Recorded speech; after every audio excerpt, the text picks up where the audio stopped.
ओम सभी को नमस्ते। ओम का उच्चारण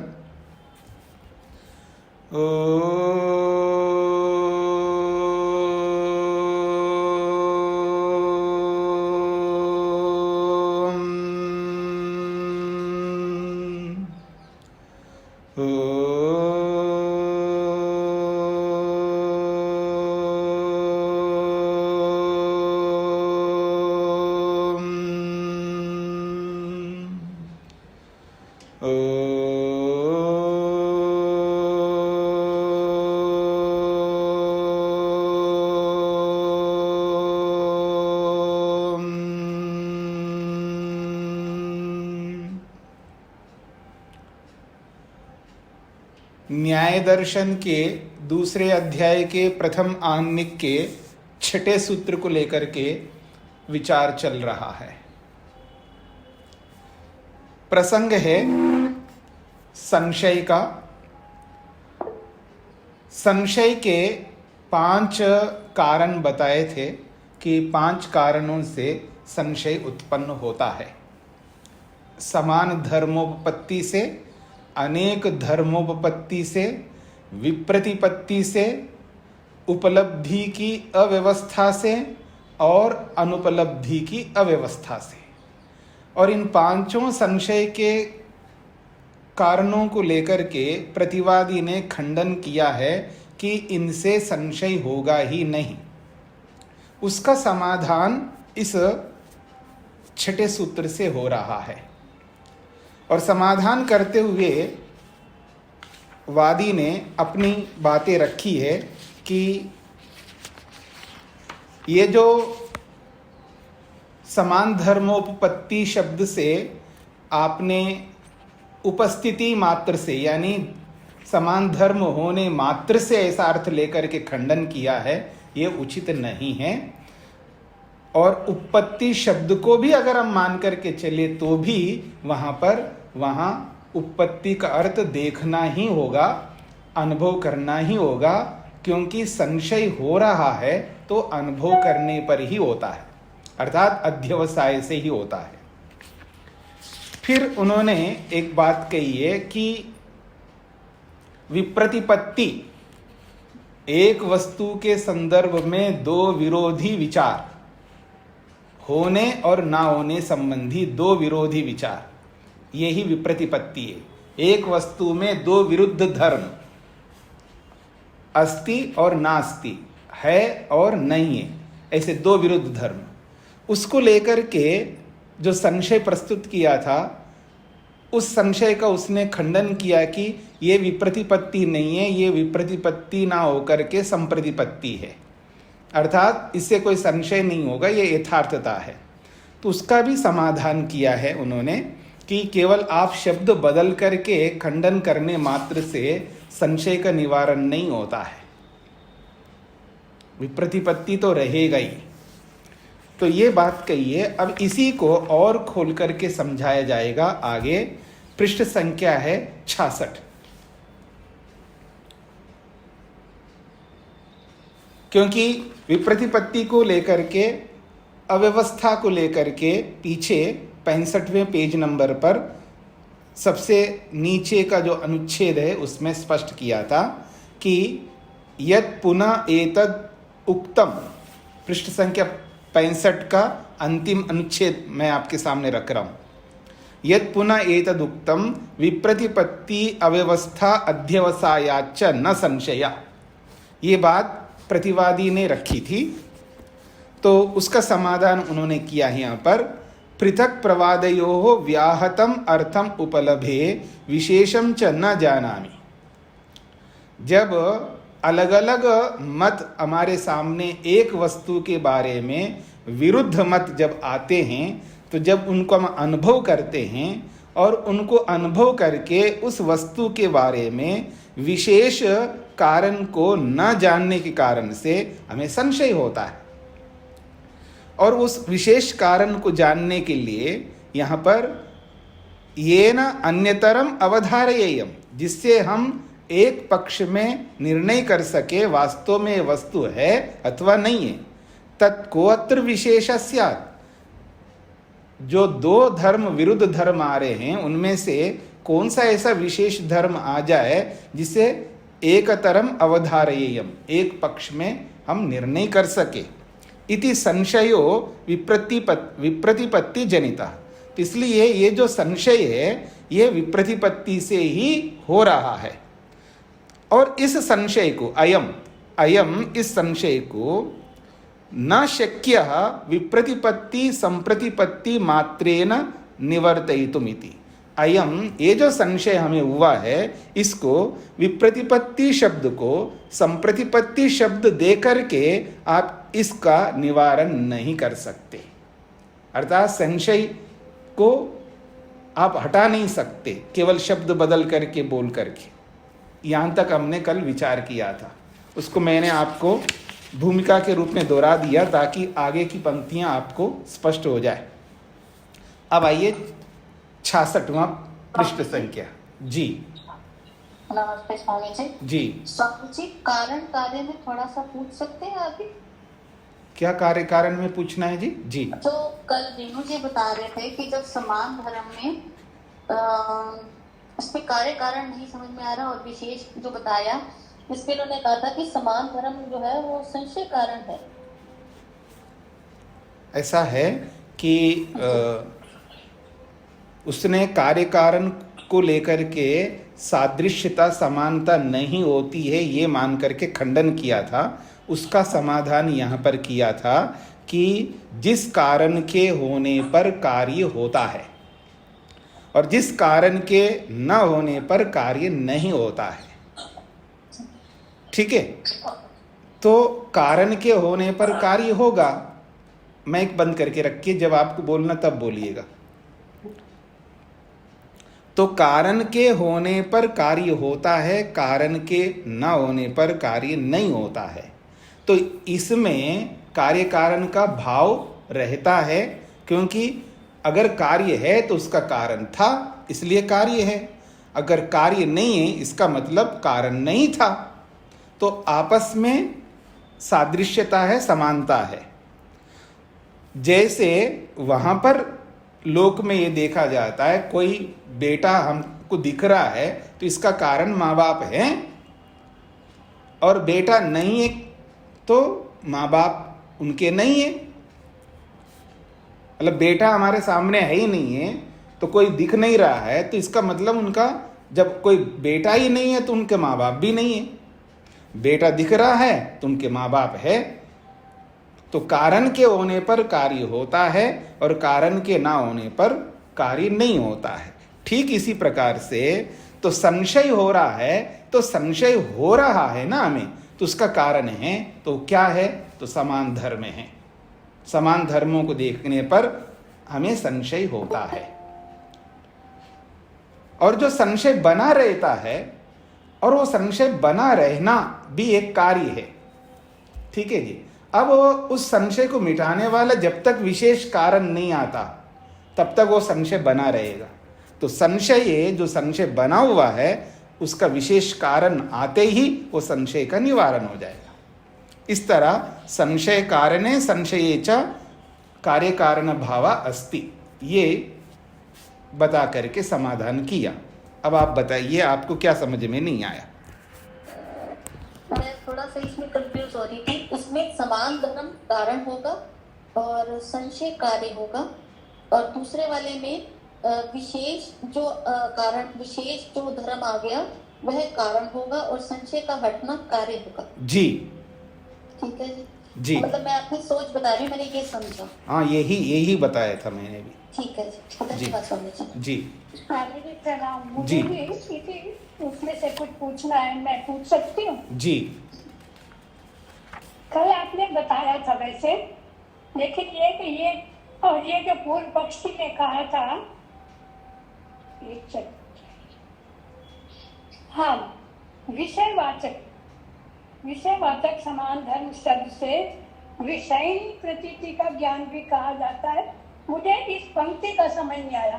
शेष तो ठीक है, धूम दर्शन वाली बात तो समझ आती है कि दर्शन शब्द नहीं है तो कोई बात नहीं, वैसे भी समझ आ गया है कि धूम देखने, धूम से अग्नि का अनुमान किया जा सकता है। लेकिन यहाँ ये है, ये मैं बोल रही हूँ 64 पृष्ठ से जी। और हिंदी का अंतिम पैरा है जी, हिंदी भाष्य का। विषयवाचक समान धर्म शब्द से विषयनी प्रतीति का ज्ञान भी कहा जाता है। से इस पंक्ति का विषयनी प्रतीति क्या हुई और विषयवाचक शब्द क्या हुआ? समान धर्म, ये समान धर्म जो है ये विषयवाचक शब्द है। अब इस समान धर्म से जो हमें अनुभूति होती है वो विषयी है, अनुभूति विषयी है, और उस अनुभूति को बताने वाला जो शब्द है वो विषयवाचक शब्द कहलाता है। जी स्वामी जी, धन्यवाद। इसको मैं दूसरे शब्दों में बोलूं, नाम और नामी, वाचक और वाच्य। तो वाचक वाच्य कहो, नाम नामी कहो, और विषयवाचक और विषयिणी कहो, एक ही बात है। नाम बोलते, जैसे मैंने कल उदाहरण भी दिया था, लड्डू बोलते ही लड्डू की प्रतीति होती, यानी लड्डू शब्द का मीनिंग, अर्थ हमको समझ में आता है। नींबू बोलते ही, नाम बोलते ही उस नींबू रूपी अर्थ की प्रतीति होती है, अर्थात नींबू का अर्थ समझ में आता है। ऐसे ही यहां पर बोला है इन्होंने जी। स्वामी जी, एक शब्द इसमें ऊपर वाले पहले में है, स्वसत्ताक ज्ञान। हाँ जी, सद्भाव संवेदन, जिसका अर्थ लिखा है स्वसत्ताक ज्ञान। इसका मतलब हो गया स्व अस्तित्व का ज्ञान। मतलब जो वस्तु है के रूप में उसका ज्ञान हो रहा है हमको जी, अर्थात सत्ता का ज्ञान। हाँ जी, हाँ जी, सत्ता का ज्ञान जी जी, वो अस्तित्व का ज्ञान भी कह सकते हैं। हाँ, उसके जी, धन्यवाद स्वामी। मतलब जो मैं बैठा हूं तो मैं बैठे हुए के रूप में अपनी सत्ता को अनुभव करा रहा हूं सामने वाले को। जी जी जी, तो ऐसे ही जो वस्तु विद्यमान होती है तो अपनी विद्यमान का आभास वो वस्तु सामने वाले को कराती है। जी जी, धन्यवाद स्वामी। हाँ जी, तो अब हम आगे बढ़ते हैं जी, पृष्ठ संख्या 66। और किसी का कोई प्रश्न है क्या कल के प्रसंग में? तो आगे बढ़ते हैं। 66 पृष्ठ संख्या है। एवं उपलब्धि अनुपलब्धि अव्यवस्था कृते संशये वेदितव्यम इति। क्योंकि पीछे बताया था ना, विप्रतिपत्ति का समाधान करके अब आगे कहते हैं, क्योंकि इन्होंने जो प्रश्न किया था, विप्रतिपत्ति अव्यवस्था अध्यवसायाच्च न संशया, ऐसा जो प्रस्तुत किया था प्रश्नकर्ता ने, उसके समाधान करते हुए उन्होंने विप्रतिपत्ति को समझाया है। अब आगे वार्तिक के रूप में एक प्रकार से समझा रहे हैं। एवं, उसी प्रकार से, जिस प्रकार से विप्रतिपत्ति का हमने समाधान किया था, उसी प्रकार से उपलब्धि और अनुपलब्धि की जो अव्यवस्था है, उपलब्धि की अव्यवस्था और अनुपलब्धि की जो अव्यवस्था है, उससे जो संशय होता है वो वास्तव में वो संशय मान लेना चाहिए। जैसे विप्रतिपत्ति से संशय होता है वो मान्य है, वैसे ही उपलब्धि की अव्यवस्था से और अनुपलब्धि की अव्यवस्था से भी संशय होता है, उसे भी हमें स्वीकार करना चाहिए। ये सिद्धांती कह रहे हैं। अब उसकी व्याख्या करते हुए फिर उसका विस्तार अगले शब्दों में कहा जा रहा है। अगले शब्दों में विप्रतिपत्ति का भी विस्तार करेंगे, उपलब्धि की अव्यवस्था और अनुपलब्धि की अव्यवस्था का भी विस्तार करेंगे। यत् पुनः एतत्, जो आपने ये बात कही थी, प्रतिवादी ने जो बात कही थी उसके लिए संकेत कर रहे हैं। यत् पुनः एतत्, आपने ये जो बात कही थी, कौन सी कही थी प्रतिवादी ने? उसने कही है विप्रतिपत्तौ च संप्रतिपत्तेः, ऐसा उसने कहा था। विप्रतिपत्ति में अपने आप संप्रतिपत्ति है, ऐसा उसने बोला था। ये शब्दों का खेल चल रहा है। प्रतिवादी ने कहा था उसको आप विप्रतिपत्ति मत मानो, उसको संप्रतिपत्ति ही मानो। अर्थात एक वस्तु के संदर्भ में दो विरुद्ध ज्ञान हो रहे हैं हमको। है भी और नहीं भी। तो है के रूप में अपने आप है, यथार्थ है, और नहीं के रूप में अपने आप यथार्थ है। तो एक एक पक्ष को, सिक्के के एक एक पहलू को देखो तो अपने आप में यथार्थ हो गए ना। तो फिर वो यथार्थ है तो संप्रतिपत्ति है, और संप्रतिपत्ति है तो फिर उसको आप विप्रतिपत्ति मत कहो, फिर क्यों संशय होगा। ऐसा बोल करके उसने खंडन कर दिया था। तो उसका समाधान कर रहे हैं यहां पर, विप्रतिपत्ति शब्दस्य यो अर्थः तद अध्यवसायो विशेषापेक्ष संशय। अब उसका समाधान कर रहे हैं, भले आदमी तुमने विप्रतिपत्ति शब्द को संप्रतिपत्ति जो बनाया है, ये कैसे बनाया, पहले ये समझाओ विप्रतिपत्ति का मीनिंग क्या है। तो कहते हैं विप्रतिपत्ति शब्दस्य यो अर्थः, विप्रतिपत्ति का जो अर्थ है, एक वस्तु में दो विरुद्ध ज्ञान, ये विप्रतिपत्ति शब्द का अर्थ है। वस्तु एक है, उसके बारे में दो विरुद्ध ज्ञान हो रहे हैं, ये विप्रतिपत्ति शब्द का अर्थ है। तो ये निश्चय हो गए ना, एक वस्तु के विषय में दो विरुद्ध ज्ञान होना, ये निश्चय हो गया। और ये निश्चय ही कह रहा है, संशय हो रहा है, क्योंकि एक वस्तु के बारे में दो विरुद्ध ज्ञान नहीं रह सकते ना। या तो उसको है मानो या नहीं है मानो, लेकिन दोनों थोड़ा मान हो गया, है भी और नहीं भी, और वो एक ही समय में। आत्मा होता है पर आत्मा नहीं होता है, ऐसे थोड़ा कहेंगे। ये तो होता है कहोगे या नहीं होता है कहेंगे। पुनर्जन्म होता है पर नहीं होता है, ऐसे थोड़ा कहोगे आप। एक पक्ष में रहोगे ना। तो कह रहे हैं जब विप्रतिपत्ति का अर्थ है दो विरुद्ध ज्ञान, तो जब दो विरुद्ध ज्ञान है, ये निश्चय हो गया है, और वो निश्चय क्या करेगा, विशेष अपेक्षा, वो विशेष ज्ञान को लाने का प्रयास करेगा। दो विरुद्ध ज्ञान हमारे मस्तिष्क में आते ही विशेष कारण को वो ढूंढेगा। हाँ जी, घर में माताजी है, माताजी है लेकिन नहीं है, ऐसा नहीं समझ में आएगा आपको। वही बात मैं यहाँ पंक्ति को मैं आप अपने शब्दों में बोल रहा हूँ। किसी ने पूछा घर पे माताजी है पर नहीं है पर नहीं है भी और नहीं भी। अब है भी और नहीं भी दोनों बात बोल रहा है। अब दोनों बात सुनकर के मन में तो संशय पैदा होगा कि वास्तव में है या वास्तव में नहीं है, क्या मानूं मैं। तो अब ये दोनों बातों को सुनते ही संशय पैदा हो गया। अब संशय पैदा हो गया है तो विशेष धर्म की या विशेष कारण की अपेक्षा होगी वहां पर। भाई है बोल रहे हो तो किस कारण से है, नहीं है बोल रहे हो तो किस कारण से नहीं। तो वो विशेष कारण को तो लाना पड़ेगा ना। तो विशेष कारण आ गया, अर्थात विशेष कारण की अपेक्षा आ गई वहां पर। जब दो विरुद्ध ज्ञान होते ही तो फिर तो संशय तो बन ही गए ना। आप ऐसे कैसे कह सकते हो कि संशय नहीं होगा। संशय तो दो विरुद्ध बात सुनते ही संशय पैदा हो जाएगा। किसको, जो उसके बारे में नहीं जानता है। उसने घर के अंदर जाकर के थोड़ा देखा माता जी आई या नहीं है, वो तो बाहर से आया। मेरी बात समझ रहे हैं ना। और एक आदमी घर के अंदर एक और है, वो भी खड़ा है जो ये उत्तर दे रहा है। जो बाहर का आदमी उनसे पूछ रहा है, हाँ जी आपकी माता जी है या नहीं है, और उसी माँ का दूसरा बेटा भी वहां खड़ा है उसके बगल में उत्तर देने वाले का, और उत्तर देने वाला ये उत्तर दे रहा है माता जी है और नहीं है। ऐसे दो उत्तर दिया।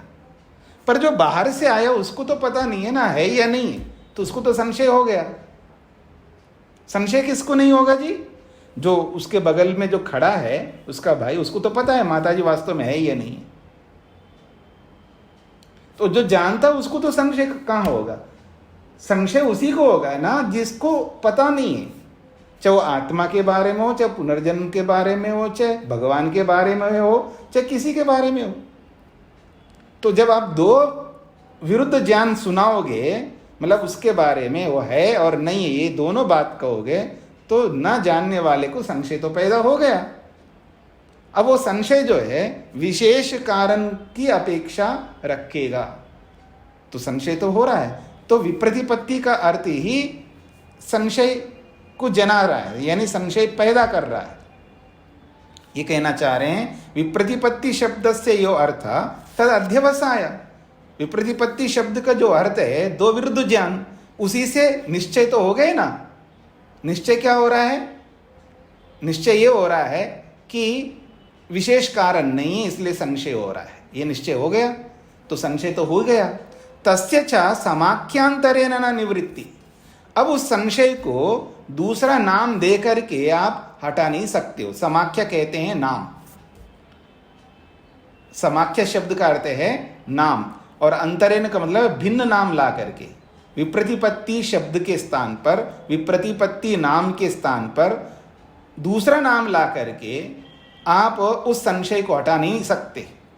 तो दूसरा नाम क्या लाया उसने? संप्रतिपत्ति लाया है। विप्रतिपत्ति के स्थान पर उसने संप्रतिपत्ति दूसरा नाम लाया। तो कह रहे हैं जब संशय हो ही गया है, तस्या उस संशय को हटाने के लिए तुमने समाख्यांतरेण भिन्न नाम ला करके उस संशय को नहीं हटा सकते हो। संशय तो प्रारंभ हो ही गया, और उस विप्रतिपत्ति को आप संप्रतिपत्ति बोल करके संशय को नहीं हटा सकते। संशय तो स्टार्ट हो गया, उसको आप रोक नहीं सकते। समाने अधिकरणे व्याहत अर्थौ, समाने अधिकरणे व्याहत अर्थौ प्रवादो। ये विप्रतिपत्ति को और समझा रहे हैं। विप्रतिपत्ति क्या होती है?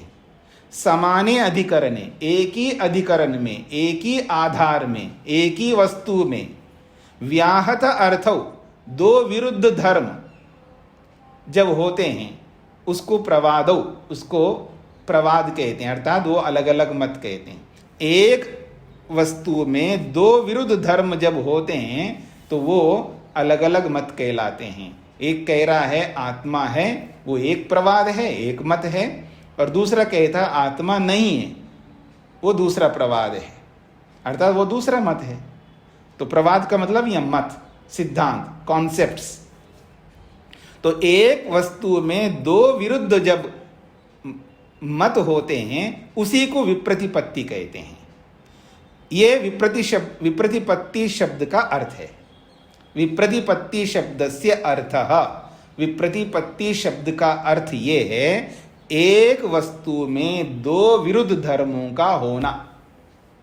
ये विप्रतिपत्ति शब्द का अर्थ है।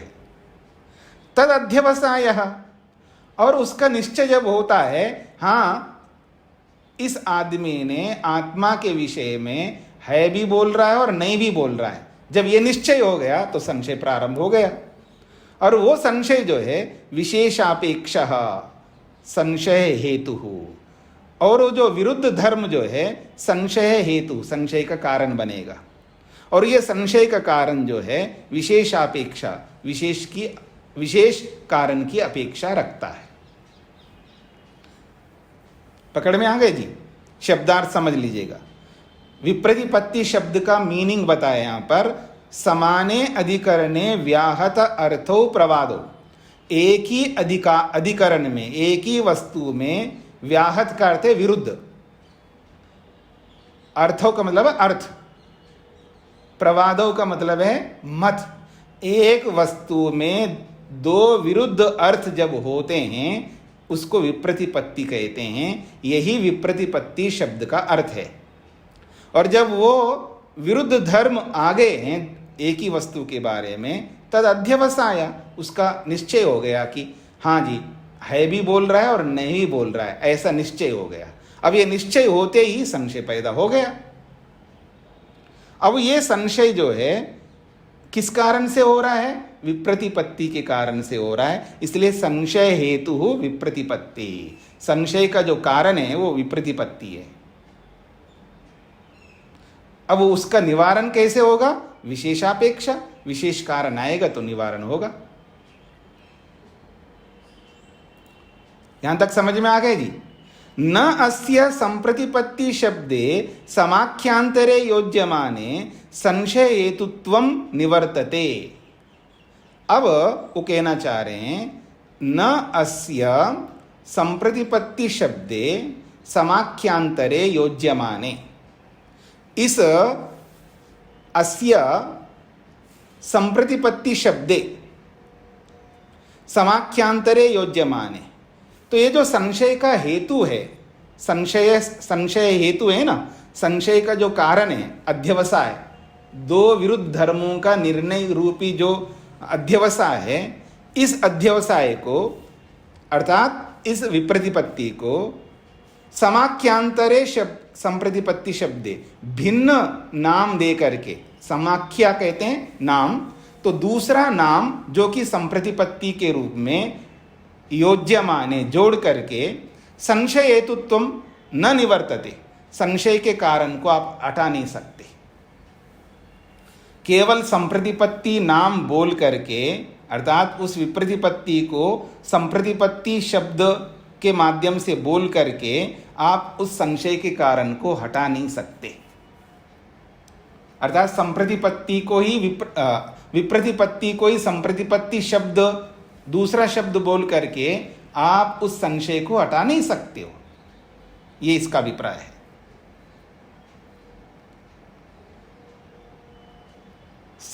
समाख्यांतरे संप्रतिपत्ति शब्दे योज्यमाने, ऐसा लगाइए, समाख्यांतरे संप्रतिपत्ति शब्दे योज्यमाने, दूसरे नाम जो संप्रतिपत्ति के रूप में जोड़ करके संशय हेतुत्वम, संशय के कारण को न निवर्तते, नहीं हटा सकते। ये जो सबसे पहले न लिखा है वो सबसे अंत में लगाइए, न निवर्तते के साथ में जोड़िएगा।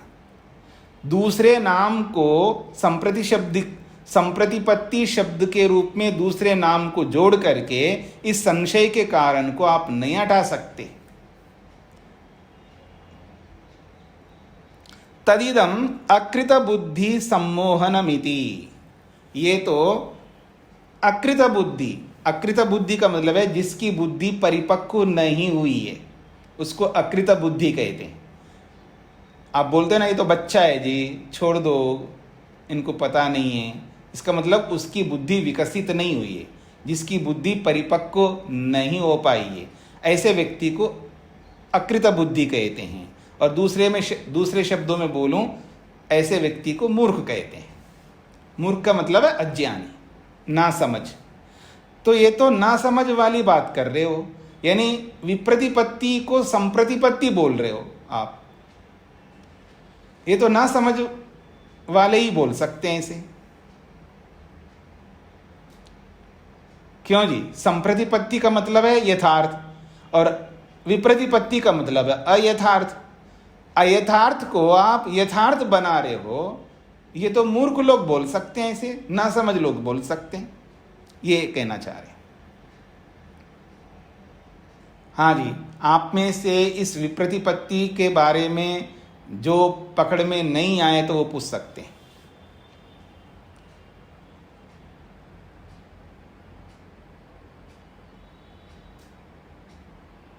क्योंकि विप्रतिपत्ति को उसने संप्रतिपत्ति बोला है, अर्थात विरुद्ध ज्ञान को अविरुद्ध ज्ञान बोल दिया है तो विरुद्ध ज्ञान है, विरुद्ध ज्ञान को अविरुद्ध ज्ञान बोल रहा है। विरुद्ध ज्ञान को बताने वाला विप्रतिपत्ति है और अविरुद्ध ज्ञान को बोलने वाला संप्रतिपत्ति है। तो विरुद्ध ज्ञान को अविरुद्ध ज्ञान बताना, या मैं दूसरे शब्दों में बोलूं, अयथार्थ और यथार्थ, अयथार्थ ज्ञान को यथार्थ ज्ञान बताना, ये मूर्ख ही कह सकता है, ना समझ ही कह सकता है। उसी को यहाँ पर अकृत बुद्धि कहा है। तो ये तो अकृत बुद्धि को सम्मोहित करने के लिए आप, यानी ना समझ को आप बोल करके अपने पक्ष में ला सकते हो, लेकिन कृत बुद्धि जो समझदार है उसको आप मोहित नहीं कर सकते हो। अनजान आदमी को तो अपनी बातों में ला सकते हो, जानकार को कैसे लाओगे आप? अयथार्थ को यथार्थ कैसे बोल सकते हो? पकड़ में आ गए जी? आगे बढ़ें। यत् पुनः, जो आपने कहा था अव्यवस्थात्मनि व्यवस्थितत्वाच्च अव्यवस्थाया न, ये आपने बोला था। जो अव्यवस्था है, अव्यवस्था के रूप में व्यवस्थित होने से अब वो अव्यवस्था नहीं कहलाएगी, ऐसा प्रतिवादी ने कहा था। शब्दों को पकड़ लीजिएगा। उसने क्या कहा था? अव्यवस्था अव्यवस्था के रूप में व्यवस्थित है, इसलिए वो अव्यवस्था नहीं कहलाएगी, ऐसा कह करके उसने खंडन कर दिया। ये तो समझ में आ रहा है आपको? अब इसका समाधान करेंगे। संशय हेतु अर्थस्य अप्रतिषेधात् अव्यवस्था अभ्यनुज्ञानाच्च निमित्तांतरेण शब्दांतर कल्पना।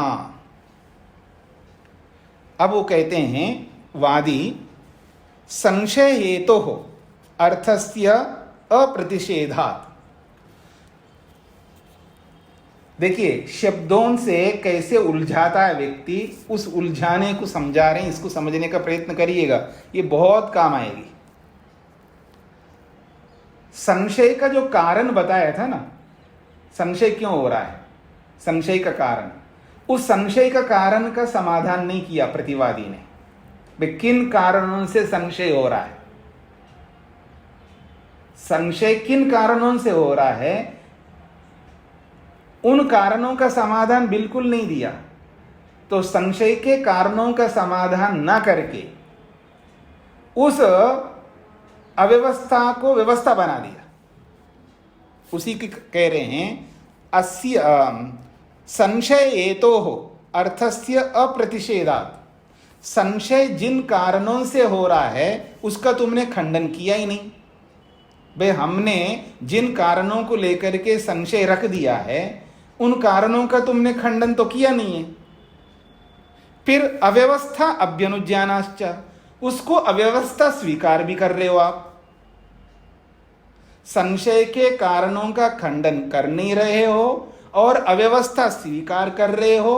फिर अव्यवस्था को स्वीकार करके निमित्तांतरेण शब्दांतर कल्पना, निमित्तांतरेण का मतलब है उस अव्यवस्था के विरोधी शब्द व्यवस्था को ला करके उसको व्यवस्थित बता रहे हो। बात पकड़ में आ रही सब लोगों को?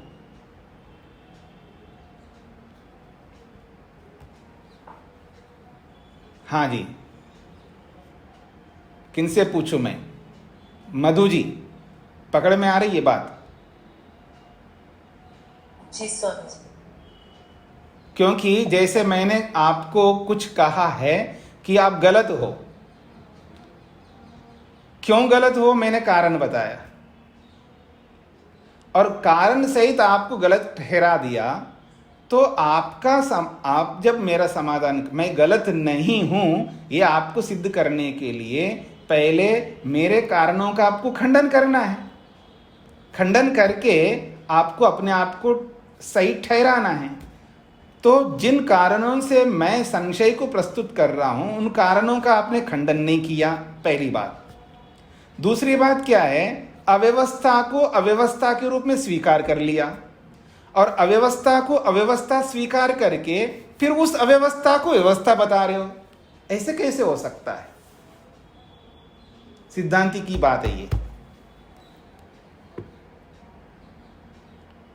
बात पकड़ में आई? ये बात तब पकड़ में आती है जब आपको अव्यवस्था समझ में आ जाए। अव्यवस्था का मतलब अव्यवस्था, उस अव्यवस्था को व्यवस्था कैसे बता सकते हो आप? वो कैसे बता रहे बताऊं? वो इसलिए बता रहा है अव्यवस्था को व्यवस्था कि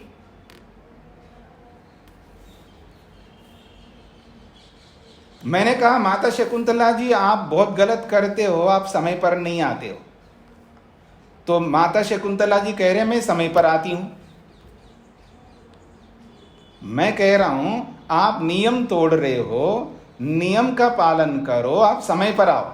6 बजे क्लास स्टार्ट होती है, 6 बजे आपको आना है, अर्थात 6 बजे से पहले आना है, अर्थात समय पर रहना है ताकि क्लास स्टार्ट कर सके, और आप रोज लेट आते हो। तो माता जी कह रही हैं नहीं, बिल्कुल मैं नियम नहीं तोड़ रही हूं, मैं नियम पूर्वक आती हूं, मैं रोज 5 मिनट लेट, रोज एग्जैक्ट 5 मिनट लेट आ रही हूं, मैं नियम पूर्वक आ रही हूं, ठीक है ना। यानी अनियम को नियम बना रही हैं। मैं कह रहा हूं नियम तोड़ रहे हो आप, नियम पर आया करो। नहीं, मैं नियम पूर्वक आती हूं, ठीक है जी, मैं नियम पूर्वक आती हूं। क्या है उन्होंने नियम बनाया, अनियम को नियम ठहरा दिया, क्योंकि रोज 5 मिनट आती है तो रोज 5 मिनट ही लेट आ रही है, तो नियमित 5 मिनट रोज आ रही है लेट। अब उस अनियम को नियम बता रही है। ये बात पकड़ में आ रही है आप सबको। अब सिद्धांती क्या कहना चाह रहे हैं, भले आदमी, माता जी कुछ सोचो आप कि अनियम अनियम ही रहेगा और नियम नियम ही रहेगा। नियम अनियम के रूप में नहीं बदल सकता और अनियम नियम के रूप में नहीं बदल सकता। आप अनियम को स्वीकार करके फिर उसको नियम बना रहे हो। हाँ, मैं रोज लेट आती हूं, 5 मिनट लेट आती हूं और रोज एग्जैक्ट 5 मिनट लेट ही आ रहा हूं, तो नियमित मैं 5 मिनट लेट आ रही हूं, नियमित। तो उसको नियम बना दिया उन्होंने। वो यही बात है कि अव्यवस्था व्यवस्थित हो रही है, अव्यवस्था व्यवस्थित हो रही है। अव्यवस्था को स्वीकार करते उस अव्यवस्था को व्यवस्थित बना रहा है, इसलिए फिर अब व्यवस्था हो गई। तो व्यवस्था है तो फिर संशय नहीं होगा। तो अब ये कह रहे हैं आपने उस अव्यवस्था के कारणों का खंडन किया नहीं है, एक बात। दूसरी बात, अव्यवस्था को अव्यवस्था के रूप में स्वीकार कर लिया, फिर अव्यवस्था को स्वीकार करके उसको व्यवस्था बना रहे हो। ये पागलों की बात है, ये मूर्खों की बात है, ये कहना चाहते हैं। तो आइए, अव्यवस्थात्मनि व्यवस्थितत्वाच्च अव्यवस्थाया न। तो कहते हैं अव्यवस्था के रूप में व्यवस्थित होने से अब वो अव्यवस्था नहीं होती है, ऐसा तुमने जो बोला है। तो संशय किन कारणों से हो रहा था, उपलब्धि की अव्यवस्था से हो रहा था। अब उस उपलब्धि की अव्यवस्था से जो संशय हो रहा था, उन संशय के कारणों को तो आपने खंडन नहीं किया। उन संशयों के कारणों को खंडन ना करके अव्यवस्था को भी स्वीकार किया, फिर अव्यवस्था को स्वीकार करके उसी अव्यवस्था को व्यवस्था बना दिया। ऐसा नहीं हो सकता, ये कहना चाह रहे। अब देखिएगा, संशय ये तो अर्थस्य अप्रतिषेधात्, संशय के हेतु का खंडन ना करके, अव्यवस्था अभ्यनुज्ञानाश्च, अव्यवस्था को स्वीकार कर लेने से। इसको शब्दों में ऐसा बोलेंगे, संशय के कारण को स्वीकार करके, अभ्युज्ञान।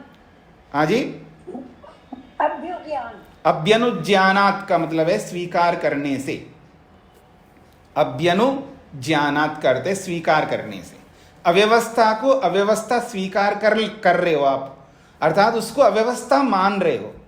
तो संशय के कारण का खंडन ना करके, अव्यवस्था को आप स्वीकार करके, फिर उस अव्यवस्था को दूसरे शब्द के द्वारा अपनी कल्पना करके, निमित्तांतरेण का मतलब है दूसरे शब्द के द्वारा, शब्दांतर की कल्पना, अर्थात उस अव्यवस्था को व्यवस्था शब्द की कल्पना करके आप खंडन कर रहे हो। ऐसे कैसे हो सकता? अर्थात अव्यवस्था को व्यवस्था कैसे बना सकते हो आप? क्योंकि अव्यवस्था को आप स्वीकार कर रहे हो। अव्यवस्था को स्वीकार करके फिर उसका कैसे खंडन कर सकते हो कि ये अव्यवस्था नहीं है, ये व्यवस्था ही है। ठीक है जी। तो व्यर्था शब्दांतर कल्पना, इसलिए तुम्हारी ऐसी कल्पना तो ये व्यर्थ है। अव्यवस्था खलु व्यवस्था न भवति, भले आदमी, अव्यवस्था कभी भी व्यवस्था नहीं बन सकती। अव्यवस्थात्मनि व्यवस्थितत्वात् इति, क्योंकि वो अव्यवस्था में ही व्यवस्थित है, अर्थात अव्यवस्था के रूप में अव्यवस्थित व्यवस्था वाला है, ऐसा आप बोल सकते हैं। ठीक है जी। तो अव्यवस्थात्मनि व्यवस्थितत्वात्, अव्यवस्था के रूप में ही व्यवस्थित है वो, अर्थात अव्यवस्था के रूप में व्यवस्थित जो है वो अव्यवस्था के रूप में व्यवस्थित है, ना कि वो व्यवस्था के रूप में व्यवस्थित है। बात पकड़ में आ रही ना? अव्यवस्था अव्यवस्था के रूप में व्यवस्थित है, वो अव्यवस्था व्यवस्था के रूप में व्यवस्थित नहीं है। न अनयोः उपलब्धि अनुपलब्ध्योः सद असद विषयत्वं विशेषापेक्षं संशयेतु न भवतीति प्रतिषिध्यते। तो कहते हैं अनयोः उपलब्धि अनुपलब्ध्योः, ये जो उपलब्धि और अनुपलब्धि जो हो रही है, तो उपलब्धि को सद कहते हैं और अनुपलब्धि को असत कहते हैं। तो कहते हैं अनयोः उपलब्धि अनुपलब्ध्यो, ये जो उपलब्धि और अनुपलब्धि है ये किस रूप में है? एक सत के रूप में है और एक असत के रूप में है। तो ये सद और असत जो है विशेषापेक्षम, विशेष कारण की अपेक्षा रखने वाले हैं। उपलब्धि की अव्यवस्था और अनुपलब्धि की जो अव्यवस्था है ये किस रूप में है? एक सत के रूप में, एक असत के रूप में है। सत का मतलब है उपलब्धि, असत का मतलब है अनुपलब्धि। तो ये जो उपलब्धि की अव्यवस्था है और अनुपलब्धि की जो अव्यवस्था है ये विशेष कारण की अपेक्षा रखता है। संशय हेतु न भवती इति प्रतिषिध्यते, और उसी को आप संशय का कारण नहीं बनता ऐसा खंडन कर रहे हो। यावता च अव्यवस्थात्मनि व्यवस्था न तावता आत्मानं जहाति। यावता च अव्यवस्थात्मनि, जब तक वो अव्यवस्था के स्वरूप में रहता है। व्यवस्था न व्यवस्थिता न व्यवस्थिता न तावता आत्मानं जहाति। तो कहते हैं जब तक वो अव्यवस्था अव्यवस्था के रूप में रहती है तब तक वो अपने स्वरूप को छोड़ नहीं सकता, क्योंकि वो अव्यवस्था अव्यवस्था के रूप में ही व्यवस्थित रहेगी। वो अपने स्वरूप को नहीं छोड़ सकती, अव्यवस्था अव्यवस्था के स्वरूप को। तावता ही अनुज्ञाता अव्यवस्था, तब तक उसको अव्यवस्था ही मानना पड़ेगा। अब वो अव्यवस्था तभी अटेगी जब आप विशेष कारण को लाओगे। एवं इयं क्रियमाणमपि शब्दांतर कल्पना न अर्थांतरम साधयति। एवं इस प्रकार से इयं क्रियमाणा अपि शब्दांतर कल्पना, इस प्रकार की दूसरे शब्दों की कल्पना करता हुआ अर्थांतरम न साधयति, वो व्यवस्था के रूप में वो सिद्ध नहीं कर सकता। अव्यवस्था को व्यवस्था बोल करके कितनी कल्पना करो वो कभी भी व्यवस्था नहीं बन सकती, वो व्यवस्था के रूप में उसको सिद्ध नहीं कर सकते। ये इसका अभिप्राय है।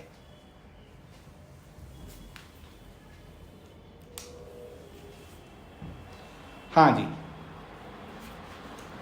केवल शब्दों का खेल चल रहा है, शब्दों के खेल को आपको पकड़ना है। उपलब्धि की अव्यवस्था, अनुपलब्धि की अव्यवस्था, इससे संशय उत्पन्न हो रहा है और उसका खंडन उसने कर दिया है कि वो अव्यवस्था नहीं है, वो व्यवस्था है। क्यों व्यवस्था है? तो कहता अव्यवस्था अव्यवस्था के रूप में व्यवस्थित है। तो अव्यवस्था अव्यवस्थित के रूप में व्यवस्थित है, तो अब व्यवस्थित शब्द को बोल करके उसको व्यवस्था बना दी। और ये ऐसा आप केवल शब्द बदल करके अव्यवस्था को व्यवस्था नहीं बना सकते हो। ये इसका सार है, बस इतना समझ लीजिएगा।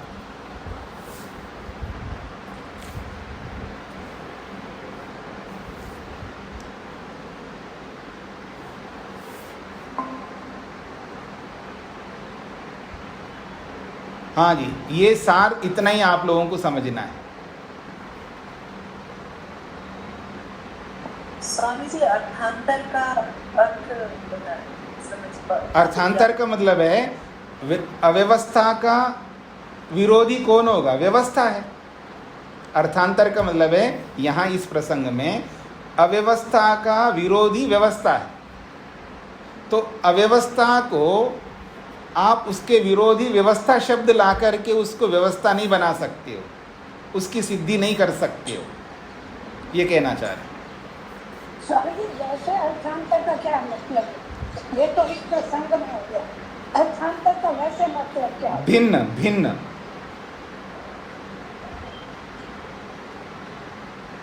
इस अर्थ से भिन्न अर्थ, इस वस्तु से भिन्न वस्तु, इस शब्द से भिन्न शब्द। अर्थांतर का मतलब होता है भिन्न।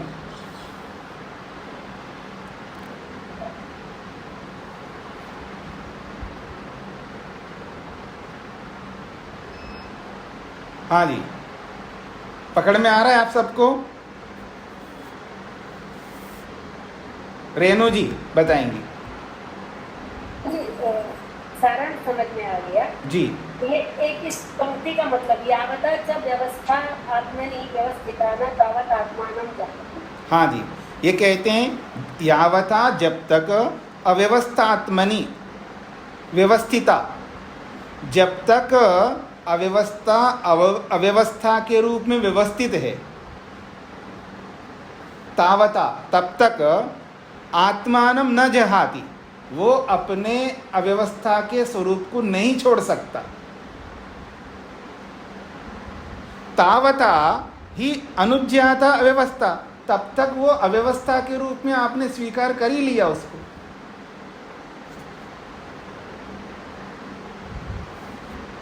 हाँ जी रेणु जी। अभी ने स्वीकार कर लिया। नहीं नहीं नहीं नहीं नहीं नहीं,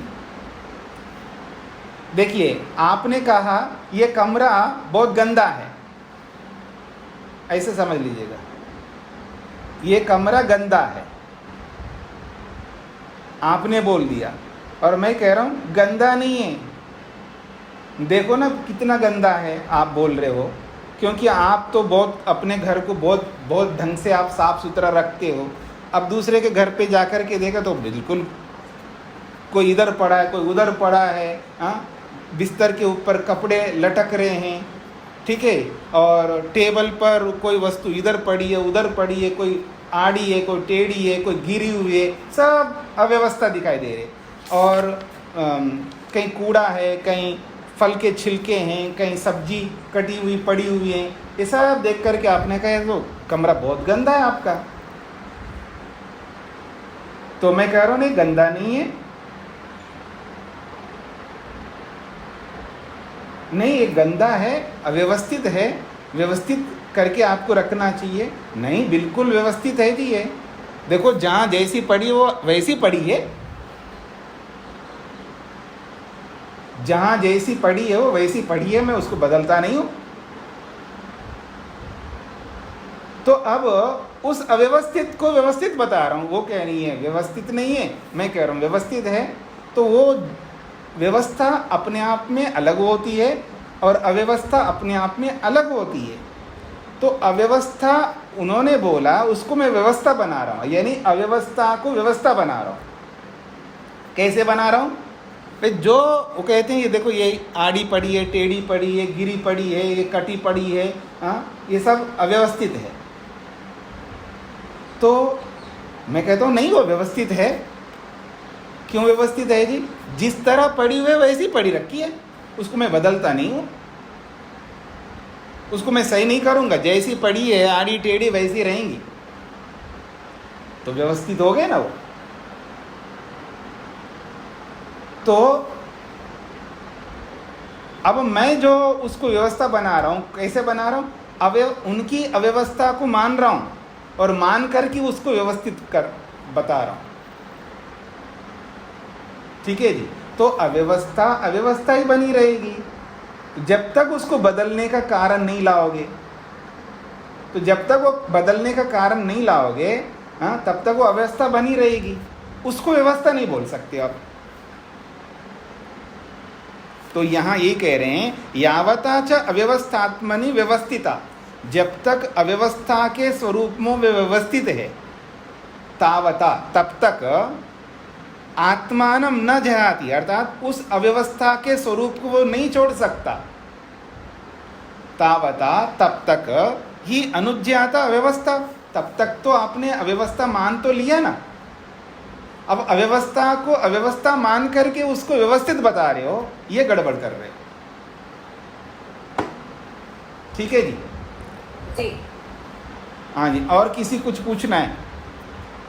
स्वामी जी यहाँ आत्मानम का भी अर्थ कुछ और ही ले लिया। देखिए आत्मा शब्द के दुनिया भर के अर्थ होते हैं ना, वही भी कह रही। हाँ, तो आत्मानम मतलब स्वरूप, अपने स्वरूप को नहीं छोड़ेगा। अब यहाँ आत्मानम का मतलब है अपना स्वरूप। क्या है उसका स्वरूप? यहाँ अव्यवस्था के रूप में, अव्यवस्थात्मनि, यहाँ पर भी आत्मा है, तो अव्यवस्थात्मनि का मतलब अव्यवस्था के स्वरूप में वो व्यवस्थित है। और जब तक वो अव्यवस्था के स्वरूप में व्यवस्थित है, तावता तब तक आत्मानम न जहाती, अपने उस स्वरूप को नहीं छोड़ेगा। क्या है उसका स्वरूप? अव्यवस्था के रूप में, तो अव्यवस्था के स्वरूप को नहीं छोड़ेगा। जब तक अव्यवस्था के रूप में व्यवस्थित है तब तक वो अव्यवस्था के स्वरूप को नहीं छोड़ेगा, ये इसका अर्थ है। और तावता, और जब तब तक अनुज्ञाता व्यवस्था, तब तक तो आपने उसको अव्यवस्था मान लिया है ना। अब अव्यवस्था मान करके फिर उसको व्यवस्था बता रहे हो, ये नहीं हो सकता, ये कहना चाह रहे। एवं इयम क्रियमाणा अपि शब्दांतर कल्पना, तो इस प्रकार से इस भिन्न शब्द की कल्पना करते हुए, क्रियमाणा का मतलब है करते हुए, एवं ये स्त्रीलिंग में है, इयम शब्दांतर कल्पना क्रियमाणा अपि, इस भिन्न शब्द की कल्पना करते हुए अर्थांतरम न साधयति, अर्थात उसको व्यवस्था के रूप में सिद्ध नहीं कर सकते। अर्थांतरम का मतलब यहाँ व्यवस्था, क्योंकि अव्यवस्था थी वो, उस अव्यवस्था को व्यवस्था शब्द की कल्पना दे करके उसको व्यवस्था के रूप में नहीं बदल सकते हो, ये इसका अभिप्राय है।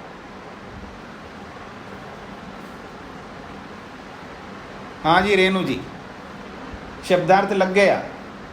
जी जी स्वामी, लग गया। एवं इयम शब्दांतर कल्पना क्रियमाणा अपि, इस भिन्न शब्द की कल्पना करते हुए भी अर्थांतरम का मतलब है व्यवस्था के रूप में न साधयति, आप उसको सिद्ध नहीं कर सकते। वो अव्यवस्था अव्यवस्था के रूप में रहेगी।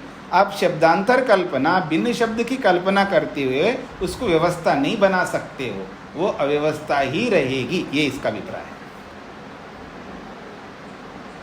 हाँ जी, किसी को और कोई शब्द समझ में ना आए या कॉन्सेप्ट समझ में नहीं आए तो पूछ सकते।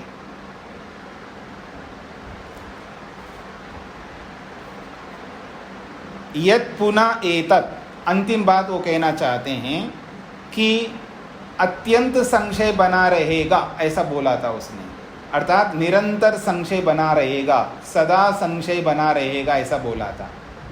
क्यों बोला था? समान धर्म निरंतर बने रहेंगे, समान धर्म हमेशा रहेंगे, तो जब तक समान धर्म रहेंगे तब तक संशय भी बना रहेगा, इसलिए अत्यंत संशय का दोष आएगा, अर्थात निरंतर संशय बना रहेगा ऐसा दोष आएगा, ऐसे उसने कह करके खंडन किया था। अब उसका समाधान किया जा रहा है। यत् पुनः एतत् तथा अत्यंत संशया तद्धर्म सातत्योपपत्ते इति, ऐसा कह करके आपने खंडन किया। तद्धर्म सातत्योपपत्ते, वो जो समान धर्म है, सातत्य का मतलब है निरंतर, हमेशा, सदा। सातत्य का मतलब है निरंतर, सदा, हमेशा। तद्धर्म का मतलब है वो समान धर्म।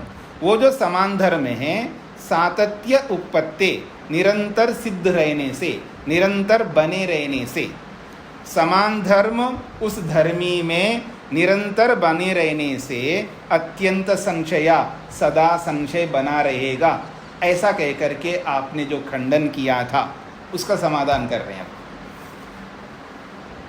न अयम समान धर्मादिभ्या एव संशयः। कहते हैं, अब समाधान कर रहे हैं कि केवल समान धर्मों के रहने से संशय नहीं होता है। किम तर्री, फिर क्यों संशय होता है? तद विषय अध्यवसाया, उनको लेकर के जब अध्यवसाय करते हैं तब संशय होता है। ठीक है जी। मान लीजिएगा आप में लंबाई चौड़ाई धर्म है और वृक्ष के तने में भी लंबाई चौड़ाई धर्म है तो है जी, उसमें लंबाई चौड़ाई है, इसमें भी लंबाई चौड़ाई है, तो है, संशय क्यों रहेगा? मान संशय कब होता है? इन दोनों धर्मों को लेकर के किसी में हम देखते हैं और देख करके ये निर्णय करते हैं कि ये आदमी भी लग रहा है लेकिन वृक्ष का तना भी लग रहा है, तब हमको संशय होगा। केवल समान धर्म रहने मात्र में किसी वस्तु में संशय नहीं होगा। जब उन दोनों को लेकर के जब हम निर्णय करते हैं, अध्यवसाय करते हैं, तब संशय होता है। तो कहते हैं अयम समान धर्मादिभ्य एव न संशय। ये जो समान धर्मों को लेकर के आप कह रहे हो, समान धर्म होने मात्र से संशय नहीं होता है। किम तर्री तद विषय अध्यवसाया, उनके समान धर्मों को लेकर के जब हम निर्णय करते हैं कि ये जो समान धर्म दिख रहे हैं ये आदमी के हैं या पुरुष के, आदमी के या वृक्ष के तने के हैं, तो जब ऐसा निर्णय करोगे तब संशय होता है। विशेष स्मृति सहिता, और विशेष स्मृति के सहयोग से, विशेष स्मृति का सहयोग भी वहाँ रहता है, क्योंकि हमने मनुष्य में भी देखा है लंबाई चौड़ाई को और वृक्ष के तने को भी देखा है लंबाई चौड़ाई को, उसकी स्मृति भी हमारे में रहती है। अलग अलग हम देखें ना, आदमी को भी देखा, भाई ये 6 फुट का लंबा है और इतना मोटा है, हाँ ये भी देखा है। और ये तना भी देखा है हमने, वृक्ष का तना, वृक्ष का जो है नीचे का जो भाग है उसको भी देखा, ये इतना लंबा है और उसके इतना मोटा ही है। देखा है तो उसकी स्मृति भी हमारे मन में रहती है।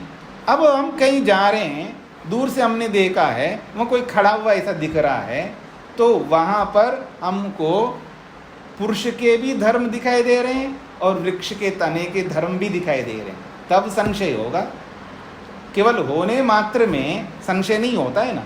जब उनको देखेंगे फिर निर्णय करेंगे कि ये उस जैसा भी दिख रहे हैं, ये इस जैसा भी दिख रहे हैं, तब संशय होता है।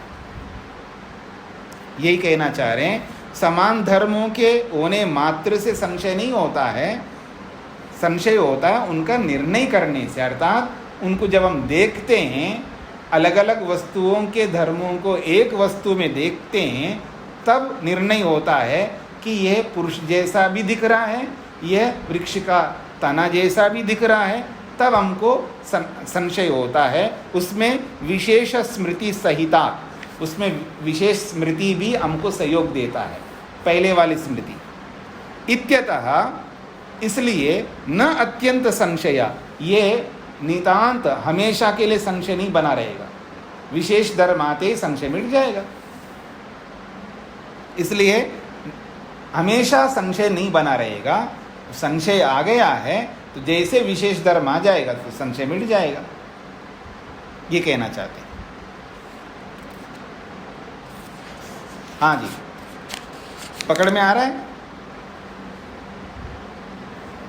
उसने कहा है कि समान धर्म होने से सदा संशय बना रहेगा, तो समाधानकर्ता कहता है समान धर्म होने मात्र से संशय नहीं होता है। उन समान धर्मों को किसी वस्तु में हम देखते हैं, मतलब 2 समान धर्मों को किसी तीसरे में हम देखते हैं, तब हमको निर्णय होता है कि उस जैसा भी लग रहा है, इस जैसा भी लग रहा है। ऐसा जब निर्णय होता है तब संशय होता है।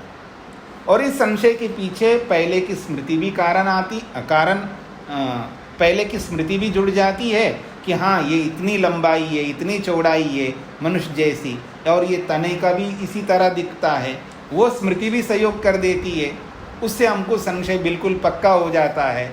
अब इस पक्के संशय को रोकने वाला, इसको तोड़ने वाला जब तक विशेष कारण नहीं आएगा तब तक ही संशय बना रहेगा, और विशेष कारण आते ही संशय मिट जाएगा। तो नितांत संशय हमेशा सदा निरंतर संशय क्यों बना रहेगा? नहीं बना रहेगा, ये कहना चाहते हैं। हाँ जी, तेज नारायण जी को क्या पूछना है? स्वामी जी, ये विशेष स्मृति सहिता तो इसकी संधि विच्छेद। विशेष स्मृति सहिताद, फिर इति अतः न अत्यंत संशय। विशेष स्मृति सहितात, सहितात तकार हो जाएगा, फिर अलग इति आएगा, फिर अतः आएगा। जी धन्यवाद। जी जी ठीक है जी। तो काफ़ी चर्चा हो गई है, इनको विचार कर लीजिएगा। केवल शब्दों को समझना होगा। आप सबको समस्या सिद्धांत से नहीं आ रही है, शब्दों को न समझने से आ रही है। ये जो विप्रतिपत्ति, संप्रतिपत्ति, उपलब्धि की अव्यवस्था, अनुपलब्धि की अव्यवस्था, ये जो शब्द हैं, इन शब्दों में आप उलझ करके शायद आपको समझ में कम आ रहा हो। कुछ लोगों को तो बिल्कुल समझ में आ रहा है। तो आप उन शब्दों को पहले, उन शब्दों का मीनिंग समझ लो, उसको दिमाग में बिठा लो। उपलब्धि किसे कहते हैं और उस उपलब्धि की अव्यवस्था किस लिए कहते हैं, जो पीछे पढ़ के आए हैं, उसको दिमाग में लाना होगा। तो बहुत आसान हो जाएगा। थोड़ा बार बार, एक बार, दो बार, तीन बार, चार बार, पांच बार उसको पढ़ लीजिएगा तो समझ में आ जाएगा। शांत दिमाग से आपको पढ़ना पड़ता है, देखना पड़ता है। चलते फिरते, उससे बात करते हुए, ये काम करते हुए, वो काम करते हुए आप इसको पढ़ेंगे, नहीं समझ में आएगा। इसको लेकर के बिल्कुल एकांत में बैठ करके जो आपने सुना उसको समझना, फिर इसको पढ़ना, थोड़ा सहयोग भी ले लेना किसी और से, और 2 लोग 3 लोग मिलकर के जब पढ़ते हैं तो बहुत और आसान हो जाता है। तो इसलिए आप, आजकल तो साधन हो गए ऑनलाइन या जो भी मोबाइल हो गए, तो एक दूसरे के साथ बैठो मोबाइल के सामने, या ऐसे ही ऑनलाइन बैठो और बैठ करके समझ लो एक दूसरे के साथ में, तो बहुत सहारा मिल जाता है। और जो समझ चुके हैं उनको तो कोई समस्या ही नहीं है, तो बस केवल शब्दों को पकड़ना है। एक तो भाषा है, संस्कृत भाषा में है, तो वो भी पकड़ में नहीं आती है, और फिर एक ये भाषा भी थोड़ा सा सामान्य संस्कृत से ऊपर की भाषा है, तो भी थोड़ा आपको कठिन हो जाता है। बाकी मैं और प्रयास करूँगा, और मैं सरलीकरण करने का प्रयत्न करूँगा, और क्या हो सकता है। ओम शांति शांति शांति। एक बात आप सबसे पूछनी है कि कल हम कक्षा कर लेते हैं, वैसे कल अमावस्या है, लेकिन मैं आश्रम से बाहर हूँ, तो कल कक्षा कर लेंगे, तो परसों मैं आश्रम के लिए रवाना होऊंगा, तो उस दिन कक्षा नहीं लेंगे। यानी कल कक्षा लेते हैं, परसों कक्षा बंद रखते हैं। ठीक है जी? जी। कायदे से तो अमावस्या कल है, लेकिन मैं आश्रम से बाहर हूँ, तो फिर मेरे को परसों यात्रा करना है, तो यात्रा में आपकी कक्षा नहीं हो पाएगी। तो इसलिए 2 दिन की कक्षा बंद ना करके हम एक ही दिन की बंद रखते हैं। तो कल कक्षा लेते हैं और परसों बंद रखते हैं। ठीक है जी? ठीक है स्वामी जी। जी।